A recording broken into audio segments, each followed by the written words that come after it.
Plazhi i Durrësit vijon të jetë një destinacion i preferuar në çdo stin, duke ofruar qetësi, ushqim të mirë, argëtim në natyrë, për të nisur më pas me energji pozitive, javën e gjatë që na pret të gjithëve përpara. E diela që kemi lënë pas gjallëroi plotësisht bregdetin e Durrësit, ku moti me diell dhe i ngrohtë tëroqën vizitorë të shumt.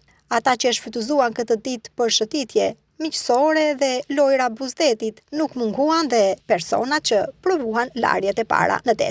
Familjar me fëmijë, çifte dhe grupe me miq, përfshirë turistë huaj, shijuar ajrin e freskët dhe atmosferën e paqë të valëve të Adriatikut për një kafe dhe një drekë të shijshme. Por pati dhe nga ta që shfrytëzuan rrezet e para të diellit, mrekullin që ofron dielli në këtë periudhë të vitit. Pushuesi ditor të riqe nga plazhi, ushqimet dhe restorantet e shumta që ofron Durrësi. Për fëmijët, plazhi mbetet një hapësirë për të luajtur, ndërsa për të rriturit një oazë qetësie.